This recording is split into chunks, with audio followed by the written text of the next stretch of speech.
quiero que tengáis claro una cosa, porque yo digo, bueno, voy a hablar un poco de la extranjería. Me gustaría que tuvierais claro que todo lo que aparece en televisión, la mayoría de las cosas son erróneas. Es decir, si hoy, por ejemplo, esta semana atrás, que vemos todo el problema ese de los empadronamientos, no sé si lo habéis visto. ¿Habéis visto las noticias de los empadronamientos en BID? ¿Lo habéis visto?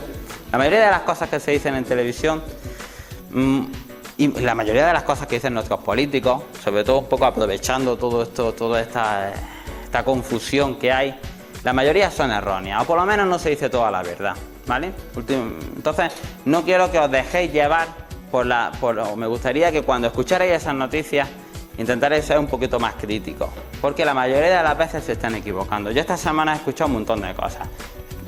Por ejemplo, que se reforme la ley de extranjería.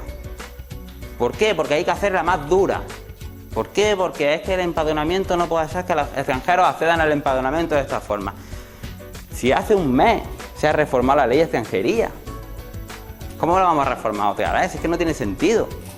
Es decir, la gente está pidiendo, muchos partidos políticos están pidiendo una reforma de la ley de extranjería cuando se ha reformado hace un mes, por las vías legales, con un proceso en donde han intervenido las Cortes, se ha aprobado con sus enmiendas, como la ley establece, ni más ni menos, una ley orgánica que exige además un consenso superior al de una ley normal. Entonces, yo me imagino que, bueno, son oportunidades políticas para sacar determinados temas otra vez a la palestra, para buscar votos, etcétera, ¿no? Pero no os creáis todo lo que se dice en televisión, porque la mayoría de las veces están equivocadas. Luego hemos escuchado cosas como, por ejemplo, si un extranjero se tira aquí en España 3 años, yo he escuchado estas cosas, automáticamente tiene los papeles. No lo creáis, no es así, ¿vale? Que solamente vengan extranjeros con contrato de trabajo. Pues así es que no es de otra forma. Entonces, seáis un poco críticos, es decir, no os creáis lo primero que os digan, y si os interesa el tema, pues profundizad un poquito, que no es tan complicado, ¿vale? Entonces, lo que os quiero decir es que el tema de la extranjería, la mayoría de la gente opina, ¿vale? Pero la mayoría de la gente no tiene ni idea, ¿vale? Y la realidad es muy distinta. La realidad es que nuestra normativa, desde mi punto de vista, que además yo la llevo a la misma, por mucho que no hayan modificado la ley, realmente los aspectos que se modifican en la práctica son muy poquitos. Nuestra normativa realmente articula bien lo que es, yo por lo menos pienso que funciona bien en el sentido de que controla bien lo que son los flujos migratorios, en el sentido de que la mayoría de nuestra normativa está pensada no para otorgar, que lo hace, los determinados derechos y obligaciones a los extranjeros, sino sobre todo para regular el mercado de trabajo. Esto tenéis que tenerlo muy claro. La normativa de extranjería, la principal finalidad de la normativa de extranjería es ver a cuántos extranjeros dejamos entrar en España para que trabajen en España. Esa es casi la principal. Y de hecho la mayoría de la inmigración que nosotros recibimos es por motivos laborales. Es decir, la mayoría de los extranjeros que llegan aquí no es porque quieran venir aquí a delinquir, como la gente se cree. Eso no es así. La gente viene a buscarse la vida. Entonces, nuestra normativa es consciente de eso y lo que articula es unos medios para intentar ordenar eso. Y funciona, ¿vale? Es decir, cuando yo he escuchado en estos días atrás que solamente se deje entrar, estamos en contra de la inmigración irregular, y de hecho me parece que están poniendo ya muchos carteles por aquí por Granada en contra de los que nos quitan el trabajo y todo eso, eso no es cierto, ¿vale? Es decir, no dejéis influenciar por todo eso, porque no es cierto, porque nuestra normativa articula perfectamente cómo viene un extranjero aquí a trabajar. Y en cuanto no tiene trabajo se le quitan los papeles y si es posible se le expulsa, ¿vale? Entonces eso funciona así. Y la normativa no es necesario modificarla para que eso funcione. Ha funcionado así en épocas de bonanza económica y ahora sigue funcionando en épocas de crisis. Nosotros los españoles no queríamos ocupar esos puestos de trabajo. ¿Y qué pasa? Que la normativa en ese caso decía: si no hay españoles que quieran ocupar esos puestos de trabajo, se puede usted traer a ciudadanos extranjeros, con una garantía, naturalmente.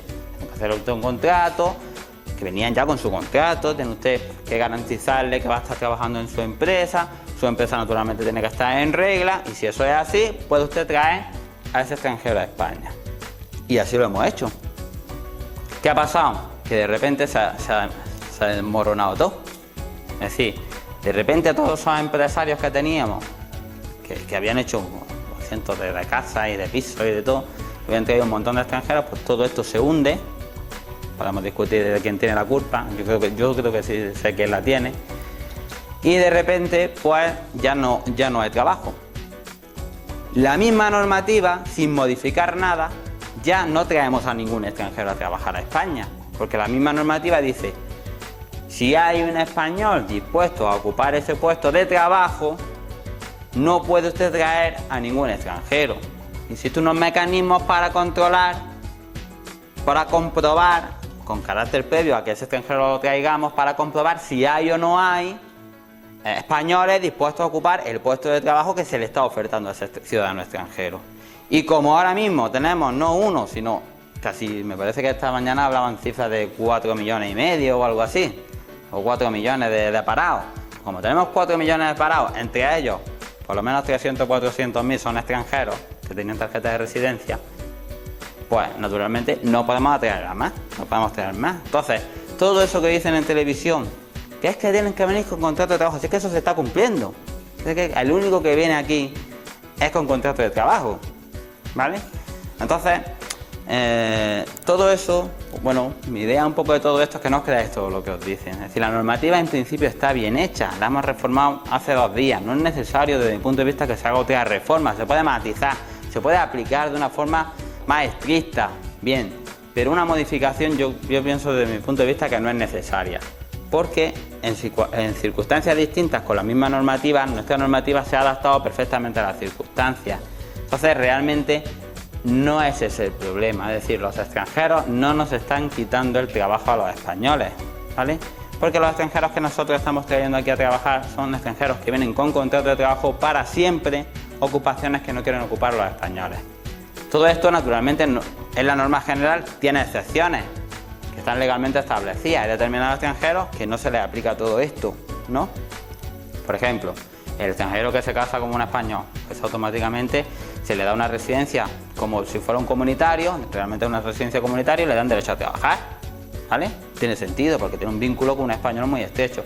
El extranjero que eran descendientes de españoles, pues el extranjero, para venir a trabajar, pues sí, se le exige un contrato de trabajo, con una garantía, con un procedimiento que es un poco farragoso, pero bueno, aunque haya un español aquí que quiera demandar ese trabajo, pues a veces no se le va a aplicar esa situación nacional de empleo de forma tan estricta. ¿Por qué? Pues bueno, porque era nieto de español, se le beneficia.